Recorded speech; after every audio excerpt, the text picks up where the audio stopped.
Well, would you look at that? My Facebook page was quite literally swimming in my ADHD traits.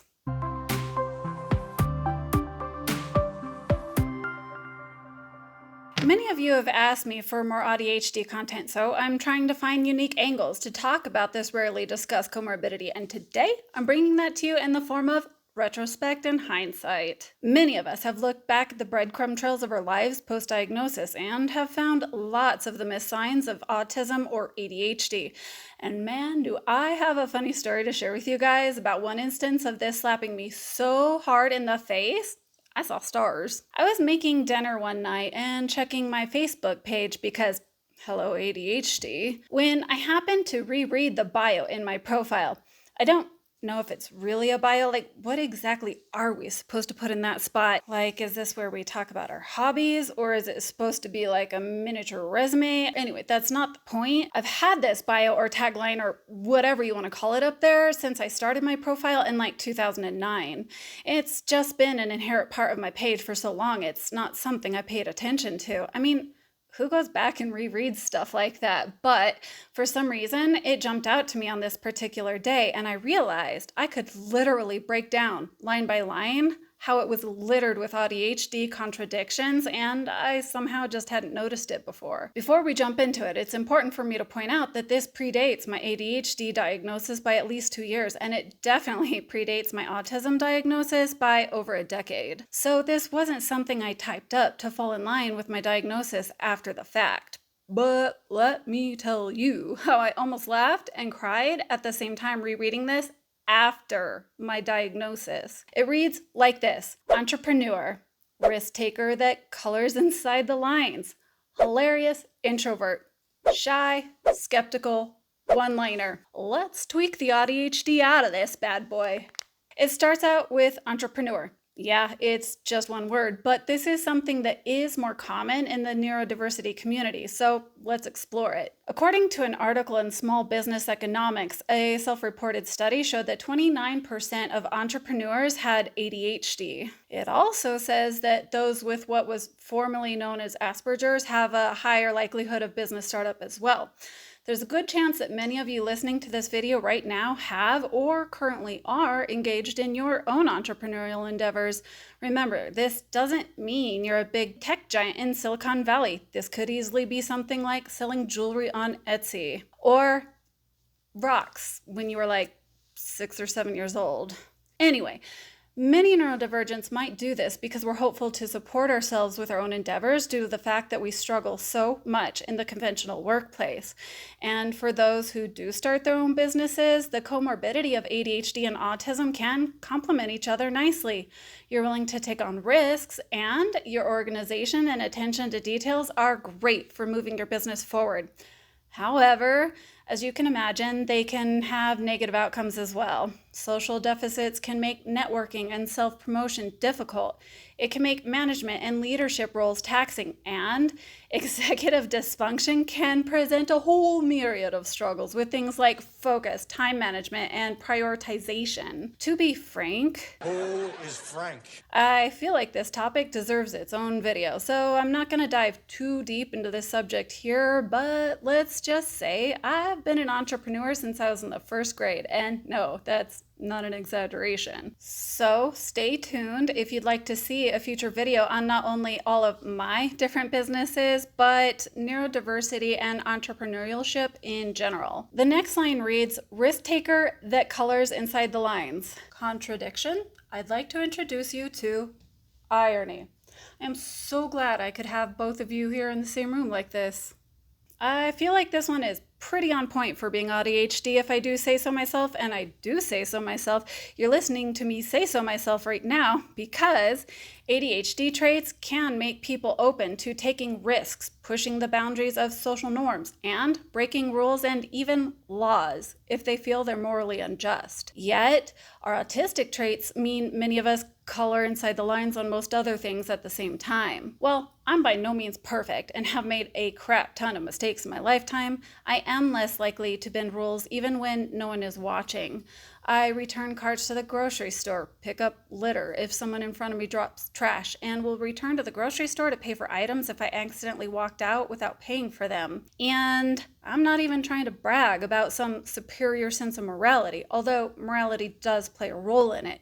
A big piece of it is that it almost feels like a compulsion to complete an unfinished task that I just can't leave open-ended like that. But the main takeaway is that many of us have a different way of interpreting and responding to rules that might be more strict than someone with ADHD, but more flexible than someone with autism. The line after that reads, "Hilarious introvert. Hello." I think this touches on that social paradox many of us experience. Most of us have been high masking our whole lives and are met with shock and disbelief when we tell people we're introverted. If you saw me on a day where I had a lot of spoons, I can easily take on the role of life of the party, at least for the first several hours. I can be quick-witted, engaging, and genuinely make people laugh. There are a lot of people in my life that thought I was quite the little socialite, actually, and I would have gotten away with it too if it weren't for my meddling autism. Because they don't see how much it drains me and what I deal with after I leave. They don't see the anxiety I feel before the event, and they didn't pick up on the fact that I wasn't drinking for enjoyment. I was drinking to survive that social engagement. How on earth could an introvert be so humorous and outgoing? Well, for me personally, it was unfortunately an exhausting combination of masking and alcohol. The traits of ADHD can make many of us seem bubbly, quirky, and fun, and the traits of autism mean we have stress in social situations that leave us utterly drained by the end. And finally, we have shy, skeptical, one-liner. Shy is probably just an extension of being introverted that I didn't know how to describe in a more succinct manner back then. I struggled so badly with this, I apparently felt like it bore repeating, but really, this is probably just a mischaracterization of my social struggles because I wasn't shy. But again, being shy and introverted are probably not the first adjectives that come to mind in conjunction with being an entrepreneur. Basically, if you look at this chart over here, you'll see how it all ties together in an incongruent ball of madness. Anyway, moving on to skepticism. This may not be as immediately apparent how this descriptor ties into being ADHD, but I'll do my best to share the raw sentiment of why I included this. At the time, I feared I came off as unintelligent or naive, which is not how you want to be thought of when you're trying to be taken seriously in the business world. But in reality, I was a deep thinker and very observant of people and situations. A lot of us are pretty perceptive of our surroundings, whether that's because we're trying to figure out what shape our mask should take or because we're trying to understand social cues a little bit better. But for me personally, I examined people for who they were on the inside, regardless of their wealth or employment titles. But my past experiences with people meant that while I had a desire to give everyone the benefit of the doubt, it was somehow rivaled with an equal amount of skepticism at the same time. This trait honestly transferred well to my business dealings. I could spot scams, ill-intentioned vendors, and bad deals from a mile away.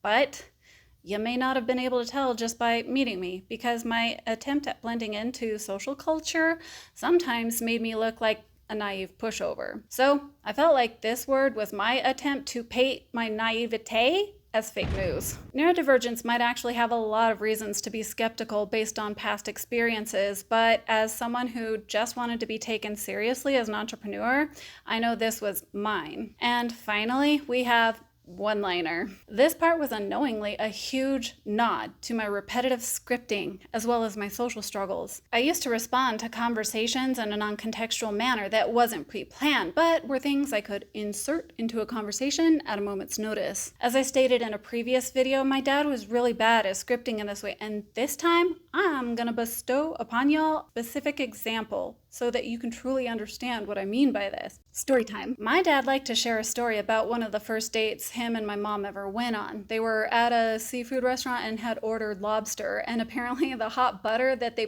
put over those tiny little candles exploded all over the place, surprising the heck out of both of them. It got all over my mom's dress, and my dad was pretty embarrassed, but I think they were both able to laugh about it later. Anyways, it is a cute and funny story, but here's the problem. He would retell that story anytime anything seafood adjacent came into his purview. My dad and I had a tradition of going to a seafood restaurant every year to celebrate our birthdays because they are 1 week apart, and each year he would tell me that story, forgetting I'd heard it the year before that, and the year before that, and the year before that.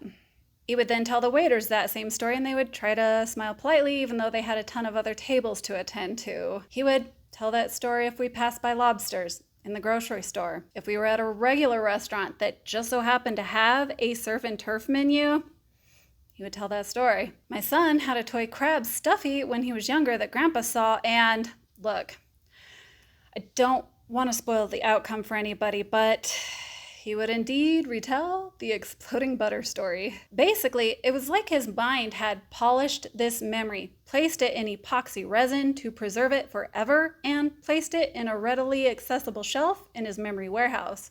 Then whenever crab or lobster came about, the claw game arm that accessed material for a response would go to the one place it knew it had something on this subject, pick this memory up, and place it in the response chute. Now, if you're thinking he just did this when he got older, that's not the case. He did this my whole life, but don't get it twisted, because my point in telling you that story was not to make fun of him. I feel for him in the deepest parts of my soul because he was simply trying to participate in social banter, and this was him honestly trying his best. Although I wasn't that bad at it, I could inherently feel his pain. So even though mine isn't quite as obtuse, it's pretty similar.